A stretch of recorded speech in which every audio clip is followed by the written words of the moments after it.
আমরা সকলেই জানি যে হারুন আলাইহিস সালাতু ওয়াস সালাম ছিলেন মূসা আলাইহিস সালাতু ওয়াস সালামের ভাই, এবং তিনি মূসা আলাইহিস সালাতু ওয়াস সালামের চেয়েও তিনি 3 বছরের বড় ছিলেন।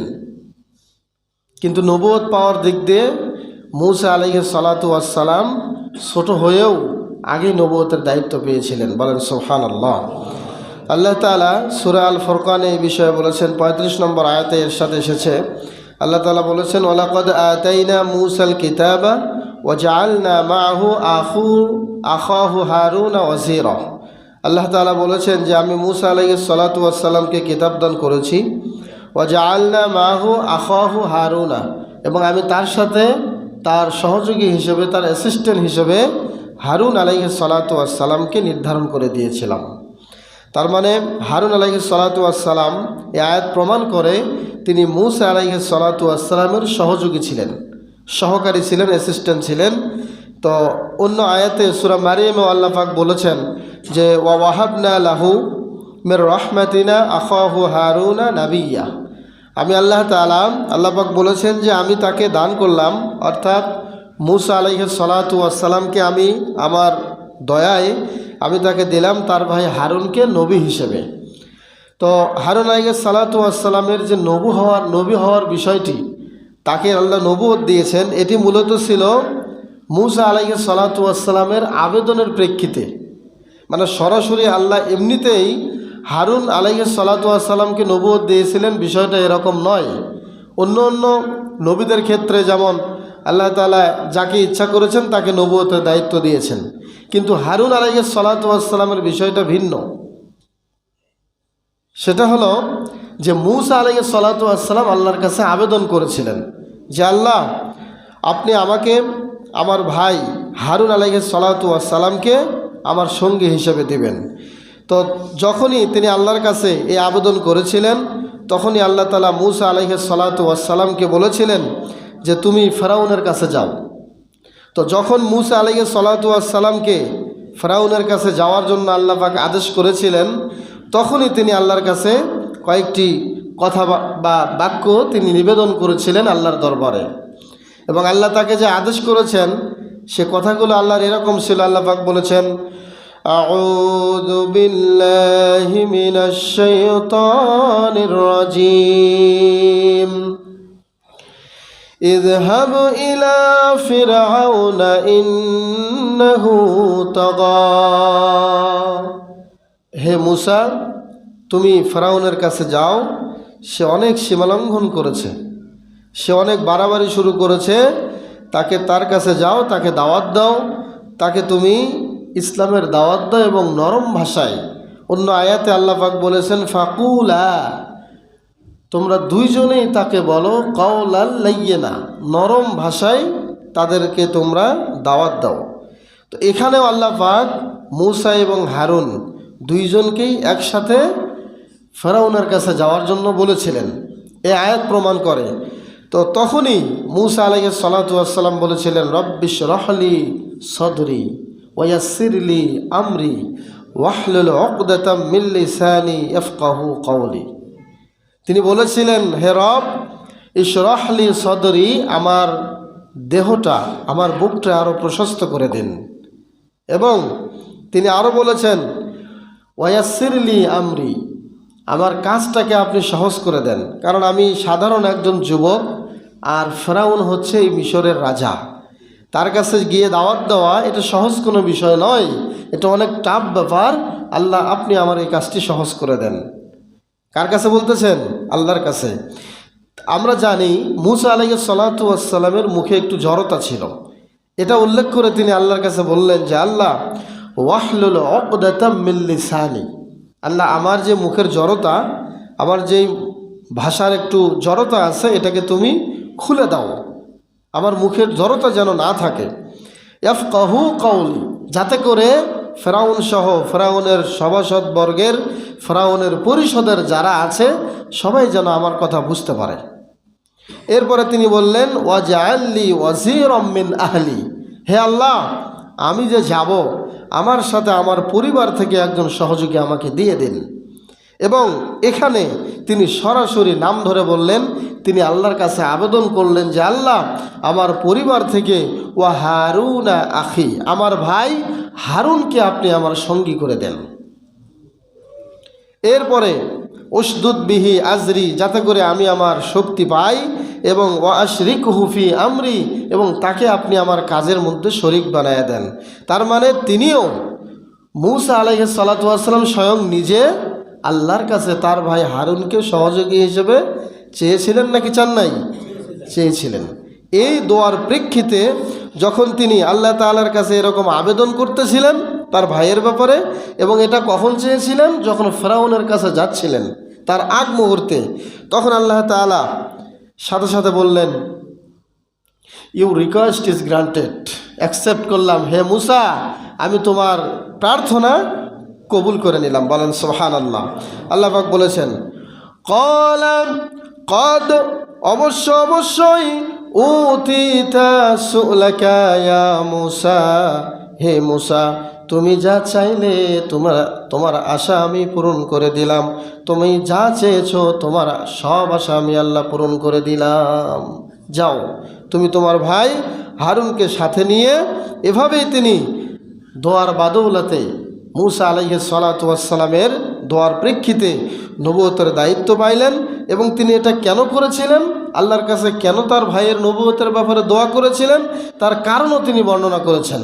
তার কারণ হিসেবে তিনি বলেছেন যে সূরা কসাসের মধ্যে স্পষ্ট এসেছে, তিনি আল্লাহকে বলেছিলেন, ওয়া আখি হারুনা হুয়া আফসাহু মিন্নি লিসানান, হে আল্লাহ হারুনকে, আমার ভাইকে আমি এজন্য চাই, সে আমার চেয়ে কথা বলার দিক দিয়ে অনেক স্পষ্টভাষী, তার মুখের জড়তা নাই, তার বাগ্মিতা অনেক বেশি। আমার কথার মধ্যে জড়তা কিছু থাকলেও আমার ভাইয়ের কণ্ঠে, আমার ভাইয়ের জবানে বা তার আওয়াজে কোনো জড়তা নাই। তো ফারসিলহু মাই, আল্লাহ তাকে আপনি আমার সাথে পাঠিয়ে দেন। সম্মানিত উপস্থিতি, তাহলে আমরা এতক্ষণ যে কথাটি বোঝাতে চাচ্ছিলাম সেটি হলো, হারুন আলাইহিস সালাতু ওয়াস সালাম তিনি স্বাভাবিকভাবে নবী হন নাই, তিনি নবুয়তের দায়িত্ব পেয়েছেন মূসা আলাইহিস সালাতু ওয়াস সালামের আবেদনের প্রেক্ষিতে। তখন যখন মূসা আলাইহিস সালাতু ওয়াস সালাম দেখলেন তার ভাই হারুনকে আল্লাহ পাক নবুয়ত দিলেন, তখন ওই যে তিনি তুর পাহাড়ে গিয়েছিলেন, আমরা সকলেই জানি কেন গিয়েছিলেন। তিনি তুর পাহাড়ে গিয়েছিলেন তাওরাত কিতাব রিসিভ করার জন্য। যাওয়ার সময় মূসা আলাইহিস সালাতু ওয়াস সালাম তার ভাইকে একটা দায়িত্ব দিলেন যে, হে হারুন তুমি থাকবে, বানি ইসরাইলকে দেখাশোনা করবে, এবং তোমার দায়িত্ব হলো আমি 30 দিনের জন্য ওই তুর পর্বতে যাব। পরবর্তীতে আল্লাহ পাক আরও 30 দিনের থেকে আরও 10 দিন বৃদ্ধি করে মোট 40 দিনের দায়িত্ব তাকে দিয়ে আল্লাহ তাআলার আদেশে তিনি তুর পর্বতে চলে গেলেন। তিনি যাওয়ার সময় তার ভাইকে বললেন, অকালা মূসা আলাইহিস সালাতু ওয়াস সালাম তার ভাই হারুনকে বলল, লি আখিহি হারুনা উখলুফনি ফি কওমি, তুমি আমার প্রতিনিধিত্ব করবে এই বানি ইসরাইলের মধ্যে। আমি যাচ্ছি তুর পর্বতে, এবং ওয়াসলিহ, এবং তাদের সকল কাজের সমাধান তুমি দেবে, এবং ওয়ালা তাত্তাবি সাবিলাল মুফসিদিন, খবরদার বিশৃঙ্খলাকারীদের মতো কোনো পথ তুমি অবলম্বন করবে না, ফাসাদ সৃষ্টিকারীদের কোনো পথ অবলম্বন করবে না। এভাবে তিনি তুর পাহাড়ের দিকে পা বাড়ালেন। ভাই, ছোট ভাই হারুন আলাইহিস সালাতু ওয়াস সালামকে 40 দিনের জন্য দায়িত্ব দিয়ে তিনি চলে গেলেন। এবার যখন তিনি চলে গেলেন তুর পাহাড়ে তাওরাত কিতাব রিসিভ করবার জন্য, নিয়ে আসার জন্য, এদিকে মর্মান্তিক একটা ঘটনা ঘটে গেল। সে ঘটনাটি কোরআনে স্পষ্টভাবে এসেছে। যেটা ঘটেছিল সেটা ছিল একটা লোককে কেন্দ্র করে, সেই লোকটির নাম ছিল সামিরি।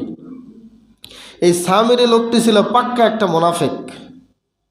আমরা সবাই জানি যেদিন আল্লাহ তাআলা ফিলিস্তিনের দিকে মূসা আলাইহিস সালাতু ওয়াস সালামকে রাতের কিছু অংশে যাওয়ার কথা বলেছিলেন যে, হে মূসা তুমি বানি ইসরাইলকে সাথে করে নিয়ে তুমি ফিলিস্তিনের দিকে রওনা দাও, তখন সাথে অসংখ্য তার সঙ্গী সাথী ছিল, এবং তিনি যে দিক দিয়ে যাচ্ছিলেন সামনে একটি লোহিত সাগর পড়েছিল, যেটাকে এখন বর্তমানে অনেক ঐতিহাসিকরা বিভিন্ন সাগর বলে অভিহিত করে থাকেন, এবং যে সাগরে ফেরাউনকে আল্লাহ চুবাইয়া মেরেছেন, ওই সাগরটা যে সামনে পড়েছিল, ওই সময়ে আল্লাহ তাআলা আল্লাহর পক্ষ থেকে তিনি যে সাগর পার হয়েছিলেন, এই সাগর পার হওয়ার আগ মুহূর্তে আল্লাহ তাআলা স্বয়ং জিবরাইল আলাইহিস সালাতু ওয়াস সালামকে পাঠিয়েছিলেন।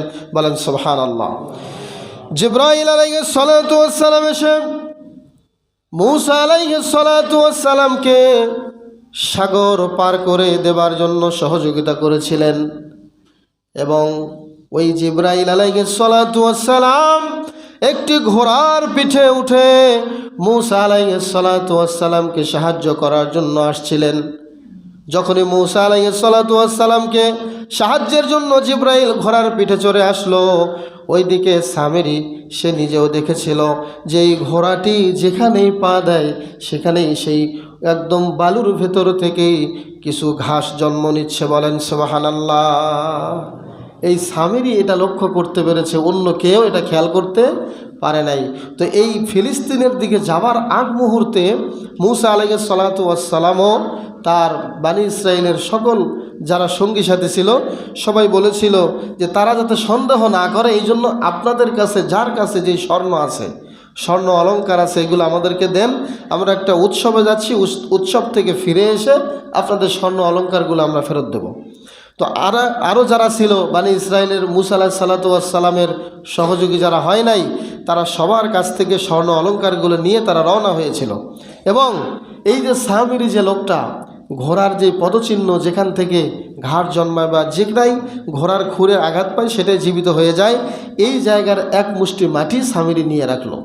সে চিন্তা করলো এটা দিয়েই আমি বানি ইসরাইলকে মূর্তি পূজায় বা গোবৎস পূজার মধ্যে ঢুকাবো। এখানে সে একটা কৌশল আটলো। এক পর্যায়ে যখন সবাই ফিলিস্তিনের ওদিকে চলে গেল, সাথে সামিরিও চলে গেল, সাগর পার হয়ে গেল। যাবার পরে মূসা আলাইহিস সালাতু ওয়াস সালাম যে ওই যে গোত্রটার দায়িত্ব দিয়ে গিয়েছিলেন হারুনকে, ওই গোত্রের মধ্যে গিয়ে সে বাসা বাঁধল। সে গিয়ে বলল যে দেখো, অনেক দিন পরে দেখো এই যে 30 দিন 40 দিন পার হয়ে যাচ্ছে, এখনও মূসা আসে না।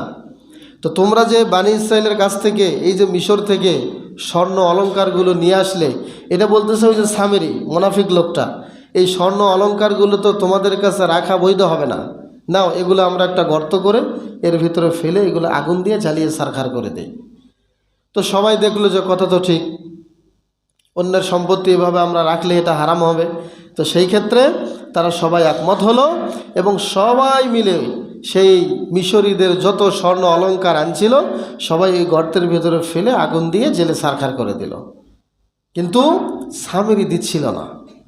সামিরি হারুন আলাইহিস সালাতু ওয়াস সালামকে বলছেন যে হে হারুন, আপনি তো আল্লাহর নবী, আমি আমার স্মরণটাও এখানে ফেলবো, অলংকার এখানে নিক্ষেপ করব, শর্ত আছে। শর্তটা হলো আপনি শুধু আল্লাহর কাছে এই একটা দোয়া করবেন যে আল্লাহ, সামিরি মনের যে আশা করে এই আশাটা তুমি পূরণ করে দিও। আল্লাহর কাছে আপনি এভাবে বলবেন, তাহলে আমি আমার অলংকারগুলো এখানে নিক্ষেপ করব। তো সামিরের এই কথা শুনবার পরে হারুন আলাইহিস সালাতু ওয়াস সালামও দেখলেন যে তার অবশ্যই মনের কোনো সৎ নিয়ত আছে, তিনি তার মনের শয়তানি বুঝতে পারেন নাই। তো এই নিয়তে তিনি দোয়া করে ফেললেন আল্লাহর কাছে, আল্লাহ তার দোয়া গ্রান্টেড করে নিলেন, কবুল করে নিলেন। এবং সে যখন নিক্ষেপ করলো তখন এই নিয়ত করে সেখানে নিক্ষেপ করলো অলংকারটা যে আল্লাহ, এখান থেকে একটা বাছুর তুমি বের করে দিও, যে বাছুর আওয়াজ করবে হাম্বা হাম্বা, গরুর আওয়াজ করবে। ঠিক যখনই সে এখানে নিক্ষেপ করলো, নিক্ষেপ করার সাথে সাথেই ওই যে এক মুষ্টি বালু নিয়েছিল, এই বালুসহ ওখানে অলংকার নিক্ষেপ করার সাথে সাথেই এই গর্ত থেকে একটা গোবৎস, একটা বাছুর বের হয়ে আসলো এবং আস্তা বাছুর হয়ে গেল। বাছুর সরাসরি আওয়াজ করা শুরু করলো। বলেন সুবহানাল্লাহ। এটা যখন সবাই দেখলো, এবার এই সামিরি তাদেরকে বলা শুরু করলো, দেখো মূসা গিয়েছেন তাওরাত আনতে আল্লাহর কাছে, আল্লাহ তো ওখানে নেই, আল্লাহ এখানে ঢুকে আছে। বলেন নাউজুবিল্লাহ। এইভাবে সে কী করলো, তার পুরো বানি ইসরায়েলের গোষ্ঠীটাকে তিনি গোবৎস পূজায় অর্থাৎ বাছুর পূজায় তিনি লিপ্ত করে ফেললেন।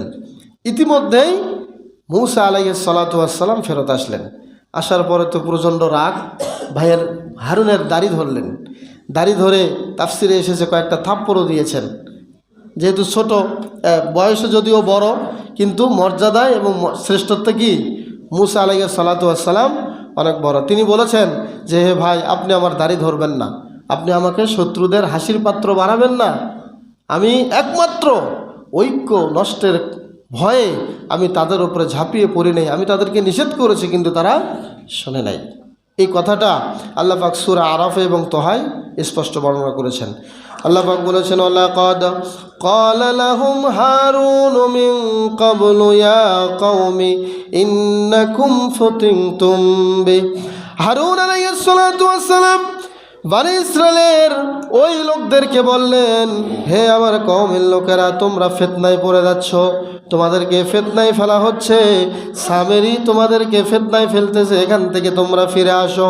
ওয়া ইন্না রাব্বাকুমুর রহমান, তোমাদের রব হচ্ছে একমাত্র দয়াময় আল্লাহ, ওই আল্লাহকে ভয় করো।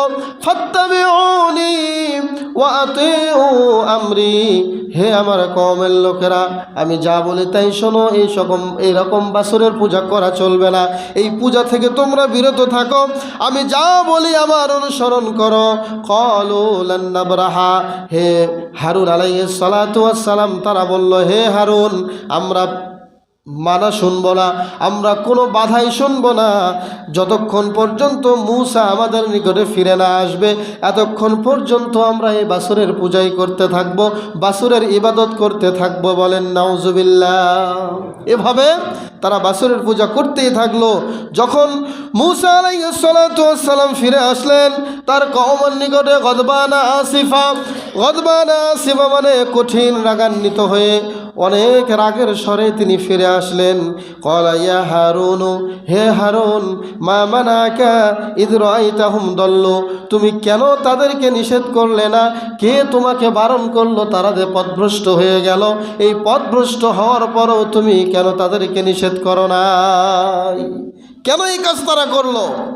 তখন হারুন আলাইহিস সালাতু ওয়াস সালাম বলছিলেন, হে ভাই, আমি তাদেরকে বারণ করেছি, আমি ভয় করেছিলাম। ক্বালা ইন্নী খাশীতু আন তাকুলা ফাররাকতা বাইনা বানি ইসরাঈল, হে ভাই, আমি বেশি বাড়াবাড়ি করি না, এজন্য আপনি ফিরে এসে দেখবেন অবশ্যই এই বনি ইসরাইলের এই গোত্রের মধ্যে আবার দুইটা ভাগ হয়ে গিয়েছে, যাতে এদের মধ্যে একতা নষ্ট না হয়, ঐক্যের ফাটল না ধরে। এই জন্য আমি তাদের সাথে বেশি বাড়াবাড়ি করি নাই, আমি তাদের উপর আক্রমণও করি নাই। কিন্তু এটা সত্য, আল্লাহ জানেন, আমি এই বাছুর পূজা থেকে তাদেরকে নিষেধ করেছি। বলেন সুবহানাল্লাহ। তাহলে ঐক্যের যাতে ফাটল না হয়, এই বনি ইসরাইলের এই কয়েকজন লোকের মাঝে যাতে ইখতিলাফ না হয়, একজনের সাথে আরেকজনের যাতে ইখতিলাফ না হয়, এই জন্য এই ভয়ে আমি আপনার এদের সাথে বেশি আক্রমণে জড়াই নাই। তো এখান থেকেই এই যে মূসা আলাইহিস সালাতু ওয়াস সালামের অনুপস্থিতিতে এখান থেকেই বাছুর পূজা শুরু হয়ে যায়। এরপরে মূসা আলাইহিস সালাতু ওয়াস সালাম অত্যন্ত রাগান্বিত হয়েছেন, হয়ে তিনি সামিরীকে ডাকলেন, সামনে ডাকলেন। এবার সামিরীকে ধরলেন, ধরে বললেন, সামিরী, তুমি এটা কি করেছো? তখন সামিরী পুরো ঘটনা খুলে বলল যে আপনার সাথে যেদিন ফিলিস্তিনে আপনারা চলে যান, সেদিন যে আমরাও যে পার হয়েছিলাম, ওই সময়ে ফেরেশতা যেই ঘোড়ার পিঠে এসেছিল, ওই ঘোড়ার পদচিহ্নের একটা মুষ্টি মাটি আমি নিয়ে রেখেছিলাম, সেখান থেকে আমি এটা করেছি। সাথে সাথেই মূসা আলাইহিস সালাতু ওয়াস সালাম তাকে একটা শাস্তি দিলেন। শাস্তিটা হলো স্পষ্ট সূরা তোহার মধ্যে এসেছে, কিয়ামত পর্যন্ত তার একটা শাস্তি হলো, সে বলবে লা মিসাসা, লা মিসাসা, লা মিসাসা, আমাকে কেউ স্পর্শ করো না। সে এত জঘন্য বলে বিবেচিত হয়েছে সেদিন থেকে আজ অবধি কিয়ামত পর্যন্ত। সবাই তার কাছে গেলেই সে বলবে আমাকে কেউ ছুঁইবেন না, আমার কাছে কেউ আসবেন না। তাফসীর ইবনে কাসিরের মধ্যে এসেছে, কেউ যদি সামিরাকে টাচ করত, এই সামিরীকে টাচ করার সাথে সাথেই তার শরীরে আগুন ধরে যেত। বলেন নাউজুবিল্লাহ। এবং তার শরীরে জ্বর চলে আসতো, এবং সেও যদি কাউকে স্পর্শ করত তাহলে তার শরীরেও জ্বর চলে আসতো। নাউজুবিল্লাহ। এরকম একটা শাস্তি এই মূসা আলাইহিস সালাতু ওয়াস সালাম তাকে দিয়েছিলেন, এবং এটাই বাস্তবায়ন হয়েছিল। এবং এক পর্যায়ে এই সামিরী এই অবস্থাতেই তার জীবন পার করবে আজীবন কিয়ামত পর্যন্ত। কিয়ামতেও সে এই শাস্তির মধ্যে আসবে, শাস্তির আওতায় আসবে। এবং সামিরী এই অবস্থাতেই যখন জীবন কাটাতে শুরু করলো, এবং ওখান থেকেই মূসা আলাইহিস সালাতু ওয়াস সালামের এই যুগ থেকেই এই বাছুর পূজা শুরু হলো, এবং হারুন আলাইহিস সালাতু ওয়াস সালাম এবং মূসা আলাইহিস সালাতু ওয়াস সালাম দুইজনে মিলে এবার এই বাছুরটাকে নিয়ে বাছুরটাকে টুকরো টুকরো করে ভেঙে খান খান করে এটাকে জ্বালিয়ে পুড়িয়ে ভস্ম করে সাগরের পানিতে ভেসে দিলেন। এখান থেকেই বাছুর পূজা শুরু হলো এবং তারা দেখেও এটাকে কি করলো না, অনেকে ওই বাছুর পূজার মধ্যেই লিপ্ত হয়ে থাকলো। তারা তাদের মতো করে অন্য জায়গায় গিয়ে তারা বাছুর পূজা শুরু করলো, কিন্তু ওই সময়ে তাদের সামনেই মূসা আলাইহিস সালাতু ওয়াস সালাম বাছুরটাকে কি করলেন, টুকরো টুকরো করে জ্বালিয়ে পুড়িয়ে সাগরে ভেসে দিলেন। এবার আল্লাহ তাআলা এই জাতিকে শাস্তি কি দিলেন, ওদিকে মূসার হারুন আলাইহিস সালাতু ওয়াস সালামকে কিছু শায়েস্তা করলেন এবং সামিরীকেও তার জবাব দিতে বললেন এবং বাছুরটাকেও কি করলেন, পুড়ে জ্বালিয়ে পুড়িয়ে একদম নষ্ট করে ফেললেন, টুকরো টুকরো করে সাগরে ভাসায় দিলেন। এ পর্যায়ে যারা এই পূজায় লিপ্ত হলো, যারা এই বাছুর পূজায় লিপ্ত হলো, তাদেরকে তিনি শাস্তি দিলেন, সেটা হলো তোমরা একে অপরকে মেরে ফেলো। বলেন নাউজুবিল্লাহ। একজনের হাতে তলোয়ার থাকবে, আরেকজনের হাতে তলোয়ার থাকবে, একজন আরেকজনকে কুচুকাটা করবে, এটাই তোমাদের শাস্তি। বলেন নাউজুবিল্লাহ।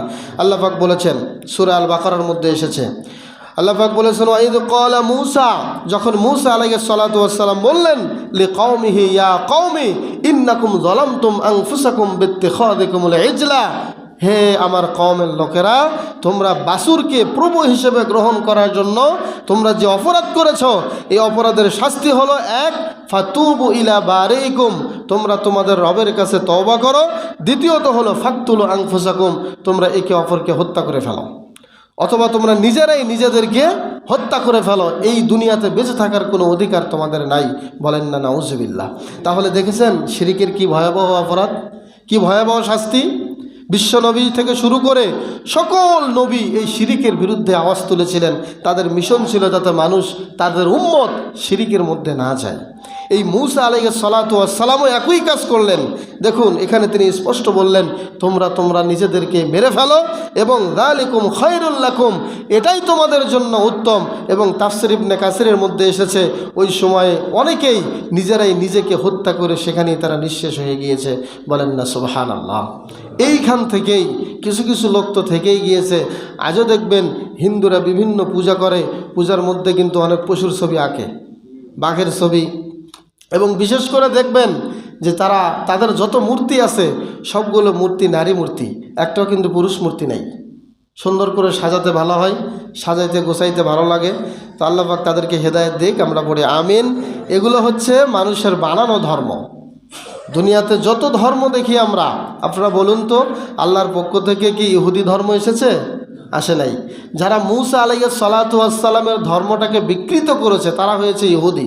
কিন্তু আল্লাহ মূলত ইহুদি ধর্ম বা বৌদ্ধ ধর্ম, হিন্দু ধর্ম এগুলো নাজিল করেন না, এগুলো মানুষ বিকৃতি করে বানায় ফেলছে। সম্মানিত উপস্থিতি, আল্লাহ দিন একটাই নাজিল করেছেন, ধর্ম একটাই নাজিল করেছেন, সেটা কি বলেন তো? ইসলাম। ইন্নাদ-দীনা ইনদাল্লাহিল ইসলাম, ধর্ম একটাই, সেটা হলো ইসলাম। ইসলাম ছাড়া আর কোনো ধর্ম চলবে না, আল্লাহর কাছে গ্রান্টেড হবে না। আল্লাহ সকল ধর্মর নাজিলকারী নয়, আল্লাহ একটা ধর্মই নাজিল করেছেন, সেটা হলো ইসলাম। এখন কথা হলো এই যে বাছুর পূজা সেখান থেকে শুরু হলো, কিছু কিছু লোক তারা ওই আকীদায় থেকে গেল। এই পর্যায়ে হারুন আলাইহিস সালাতু ওয়াস সালামের কোথায় মউত হলো এবং তিনি কিভাবে মৃত্যুবরণ করলেন, এগুলো কিছু পাওয়া যায় না। তো যেগুলো পাওয়া যায় না এগুলো আমরা এভাবে না বলাও ভালো হবে। তবে তাফসিরের মধ্যে কিছু কিছু তাফসিরে পাওয়া যায় তিনি ফিলিস্তিনে মৃত্যুবরণ করেছেন এবং বেশি কোনো দাওয়াত দিতে আর এরপরে এরকম ঘটনা ঘটবার পরে অন্য কোনো জায়গায় তাকে দাওয়াত দিতে কোনো বেশি ব্যাক পেতে হয় নাই বা বিরোধী কেউ করতেও পারে নাই। কারণ ওই সময় মূসা আলাইহিস সালাতু ওয়াস সালামের পাওয়ার খুব বেশি ছিল ফেরাউনের পরাজয়ের পরে। কি বলেন, ঠিক কিনা? সম্মানিত উপস্থিতি, তো এই ছিল হারুন আলাইহিস সালাতু ওয়াস সালামের